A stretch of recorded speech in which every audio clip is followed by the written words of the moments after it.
सभी बच्चे ध्यान दें। आज हम गुलाम्स लॉ पर आधारित कुछ हार्ड क्वेश्चंस करेंगे। ब्लैक बोर्ड पर क्वेश्चन है, इसको आप देखिए। क्वेश्चन है A92U 238 atoms emits alpha particle at any instant. If alpha particle is at a distance of 9 into 10 power minus 15 meter from the center of the disintegrated atom, then what will be the force acting on the alpha particle? इसका हिंदी रूप भी लिखा हुआ है। एक 92 uranium 238 परमाणु alpha कण उत्सर्जित करता है। यदि किसी क्षण अल्फा कण विघटित परमाणु के केंद्र से 9 into 10⁻15 मीटर की दूरी पर हो तो अल्फा कण पर कितना बल कार्यरत होगा। क्वेश्चन डिफिकल्ट नहीं है, उसको समझना है। सबसे पहले आपको ये न्यूक्लियर रिएक्शन समझना है। न्यूक्लियर रिएक्शन क्या होता है? रेडियो एक्टिविटी में आपने पढ़ा है कि बहुत सी न्यूक्लियस ऐसी होती हैं जो अल्फा बीटा पार्टिकल इमिट करती हैं। तो यहाँ यही चीज़ आपको समझना है। तो हम न्यूक्लियर रिएक्शन लिख रहे हैं। वो रिएक्शन होता है 92 यूरेनियम 238। ये जब अल्फा पार्टिकल इमिट करता है, अल्फा पार्टिकल का फॉर्मूला बनता है 2He4 प्लस रिमेनिंग पार्ट जो है वो बनेगा 90Th, थोरियम बनता है और यहाँ हो जाएगा 234। अब इसको इस तरह से समझ लेते हैं। यहाँ पर 92 है तो यहाँ पर 2 और 90 ये अलग हो जाते हैं। यहाँ पर 238 है तो 4 ये अलग हो गया तो 234 रह गया। ये अल्फा पार्टिकल है, ये अल्फा पार्टिकल और ये रिमेनिंग न्यूक्लियस।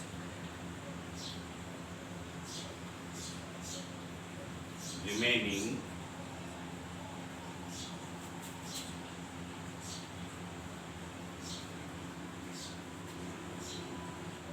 न्यूक्लियस।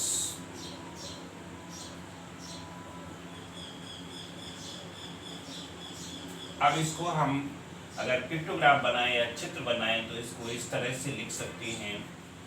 ये अल्फा पार्टिकल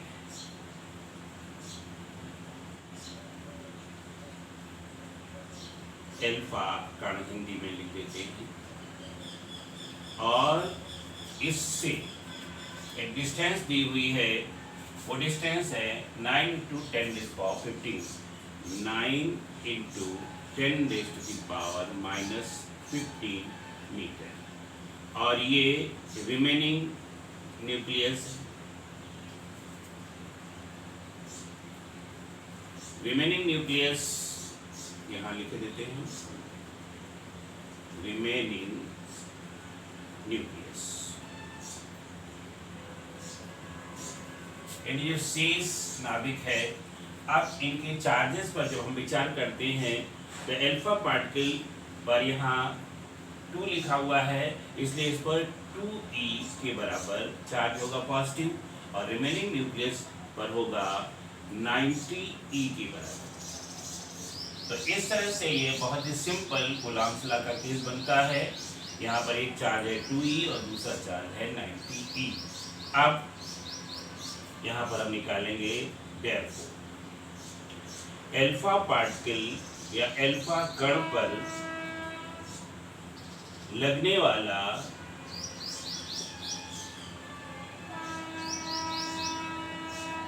प्रतिकर्षण या फोर्स ऑफ रिपल्सन, प्रतिकर्षण बल। अंग्रेजी में इसको बोल सकते थे फोर्स ऑफ रिपल्सन। और यहाँ पर F इज इक्वल टू वही सिंपल सा फार्मूला 1/4πε0। फार्मूला होता है Q1 Q2 अपॉन R²। जब इसमें वैल्यू पुट करेंगे तो यहाँ पर 1/4πε0 की वैल्यू होती है 9 इंटू 10⁻⁹ इंटू Q1 की जगह अल्फा पार्टिकल का चार्ज हो जाएगा, ये 2e हो जाएगा, इंटू Q2 की जगह हो जाएगा 90e अपॉन r² की जगह हो जाएगा 9 इंटू 10⁻⁻15 का होल स्क्वायर।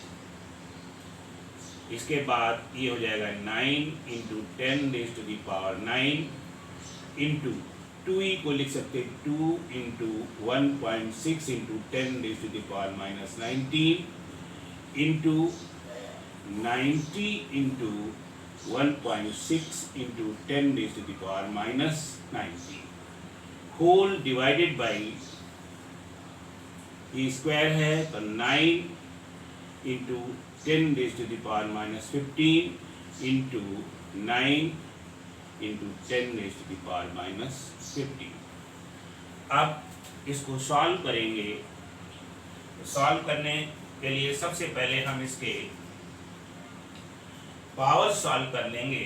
जब पावर सॉल्व करेंगे तो यहाँ पर सभी बच्चे ध्यान दें, बिल्कुल इजी है। 10⁻, यहाँ पर 15 और 15 30 और 30 और 9 39, या एक काम और कर लेते हैं, यहाँ पर ये 9 इससे कैंसिल कर देते हैं और ये 9 इससे कैंसिल कर देते हैं, तो ये 10 आ गया। अब यहाँ पर पावर्स में लिखेंगे 15 और 15 30 और 30 और 9 39 और एक ये 10 लिखा हुआ है, तो एक पावर ये हो गया 40 यानी 40, और इधर ये 19 और 19 38।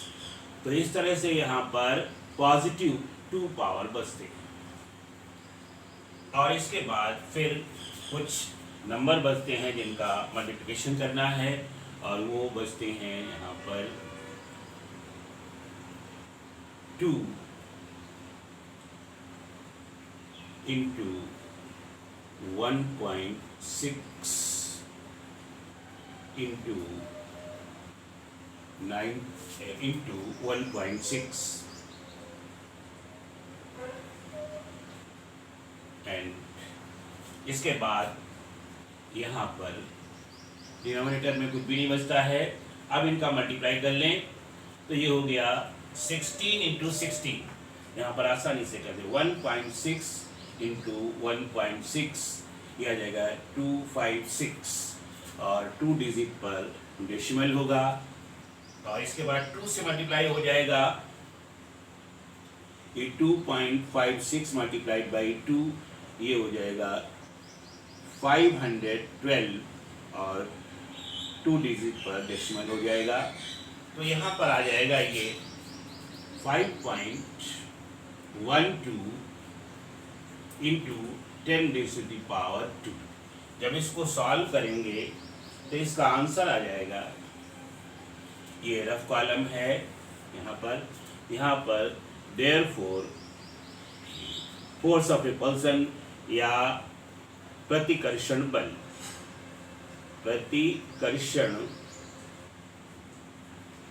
बल F बराबर आ जाएगा, जब इससे मल्टीप्लाई होगा तो यह आ जाएगा 5.12 multiplied by 10⁻² is equal to 512 newton. ये आंसर आता है, यानी अल्फा कण पर 512 न्यूटन का फोर्स लगेगा। सभी बच्चे इसको समझ लेंगे और समझ करके आगे इसी तरह के क्वेश्चंस करेंगे।